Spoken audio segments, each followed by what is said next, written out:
Kemarin itu pendukung Anies itu datang ke Pramono dan Rano karena lawannya Ridwan Kamil. Mereka ini kan bermusuhan dengan Jokowi.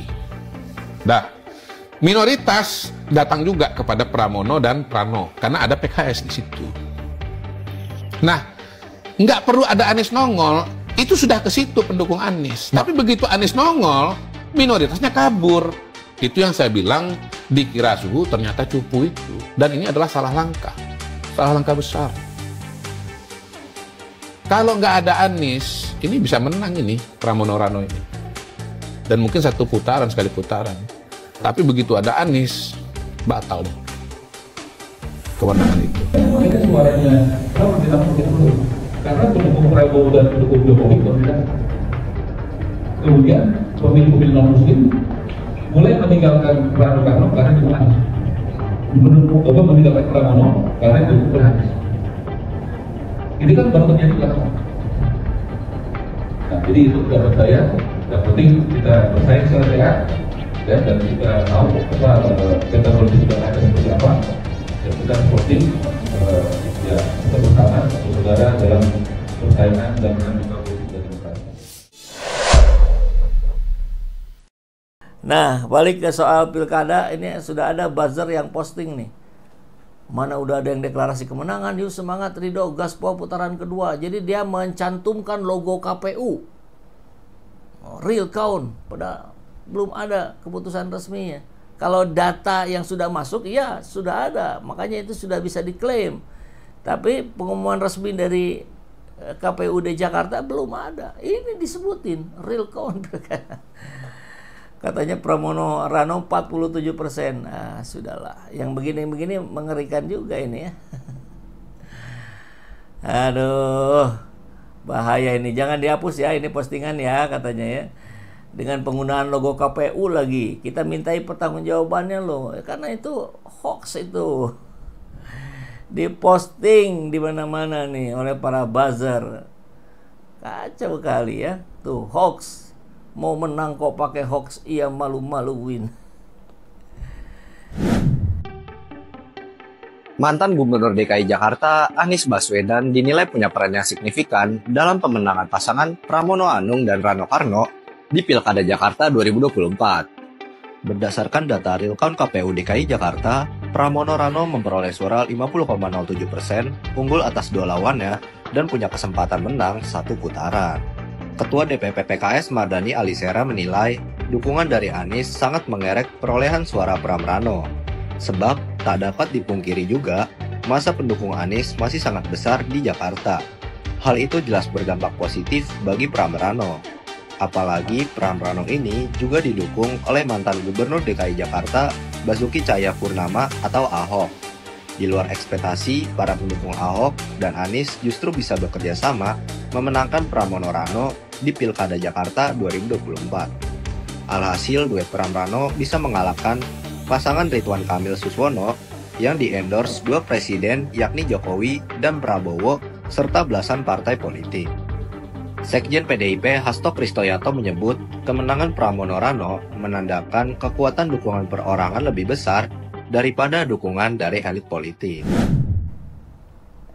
Dari PDIP sudah ada ucapan terima kasih warga Jakarta dan Pak Anies Baswedan. Ya, syukur ya ada Anies Baswedan ya karena ini sosok vital yang bikin menang Pram Rano.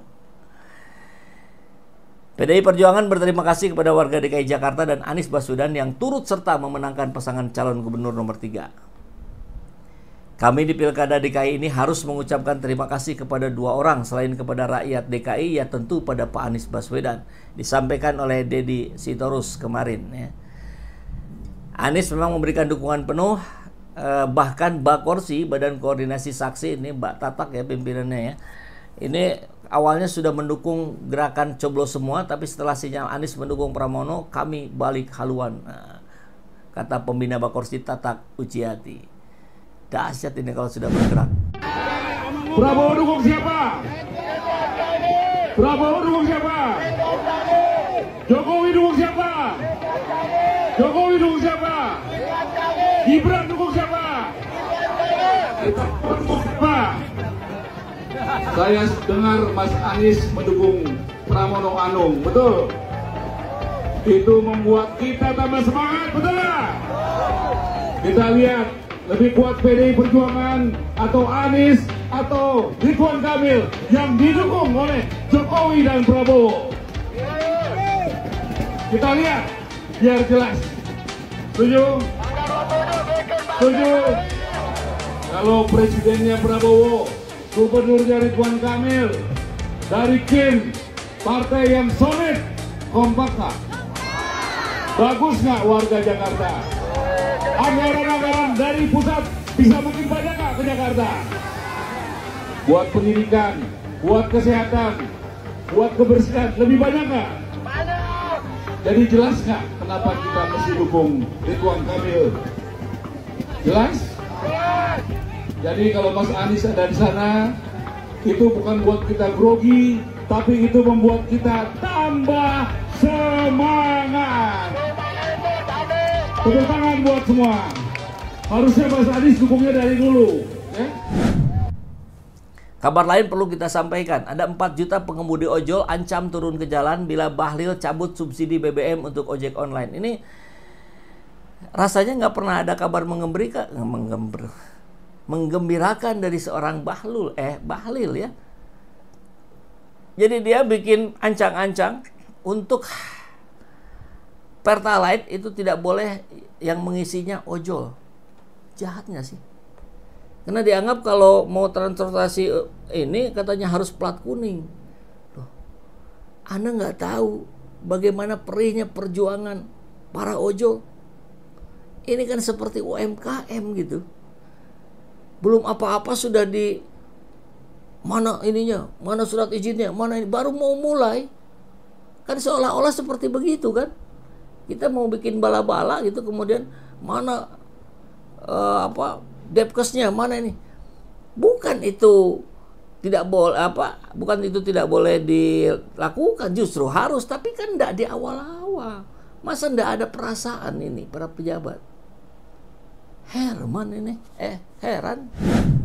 Menteri Energi dan Sumber Daya Mineral Bahlil Lahadalia mengatakan ojek online tidak akan mendapat jatah BBM subsidi.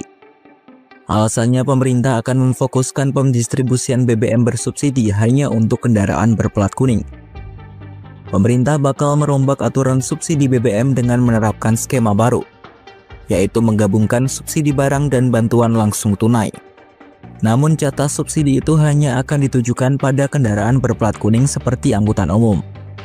Bahlil menilai pembatasan subsidi ini bertujuan memastikan tarif transportasi tetap stabil.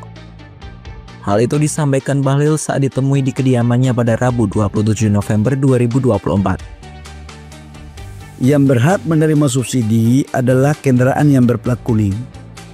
Mau angkot, transportasi supaya apa? Harganya, transportasinya nggak boleh naik. Harga angkutannya nggak boleh naik. Kalau angkutan barang yang berplat hitam, ya rubah ke plat kuning. Karena kita kan ingin memberikan ini kan kepada yang berhak. Bebannya mungkin makin berat tuh ojek online. Ojek dia kan pakai untuk usaha.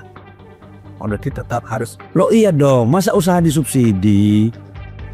Sementara menurut Bahlil, ojol tidak mendapat subsidi karena tergolong sebagai bisnis pribadi.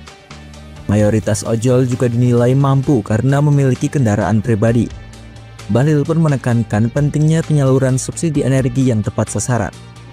Menteri ISDM ini juga menyinggung kendaraan berplat hitam bukan angkutan umum yang menggunakan BBM subsidi. Menurutnya, truk tambang atau kendaraan pabrik yang bukan angkutan umum tidak termasuk dalam tujuan awal pembagian subsidi. Sebelumnya di era Presiden Joko Widodo, pemerintah sempat berjanji memberi tarif khusus pembelian BBM kepada pengemudi ojek online.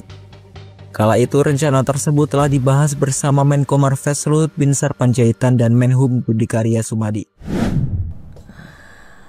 Aduh, jangan-jangan ini trik pengalihan isu, nanti muncul yang membatalkan dan dia jadi pahlawan. Ya memang pola-polanya begini ya.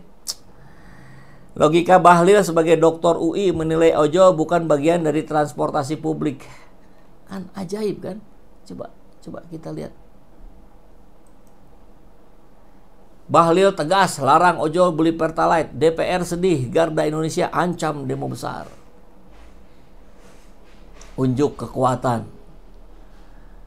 Karena dia menganggap bahwa BBM sekarang ini banyak yang tidak tepat sasaran. Karena itu BBM bersubsidi seperti Pertalite akan dibenahi. Salah satu konsumen yang bakal dilarang membeli Pertalite adalah driver ojek online. Sebab pendistribusian Pertalite hanya difokuskan pada kendaraan berplat kuning. Tuh, jadi kalau pengen ini ganti warna kuning, biaya lagi. Aduh. Ojol tergantung usaha atau bisnis pribadi gitu. Ya bisnis, tapi bisnis yang sangat-sangat kecil, bro. Bukan seperti Anda. Wah, ini kacau ini. Kacau ini. Ngeri-ngeri lah. Anggota DPR dengan tegas menyatakan ketidaksetujuannya dari PKS.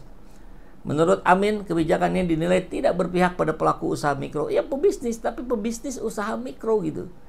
Hakikatnya pengemudi ojol merupakan pelaku usaha mikro yang mereka jual adalah jasa transportasi, maka mereka layak dapat bantuan. Jadi hati-hatilah ini Bahlil ya, jangan, aduh ampun ya. Ini gimana nih kalau demo besar nih? Apa nggak lumpuh tuh? Sebagian besar orang sekarang pakai ojol kemana-mana.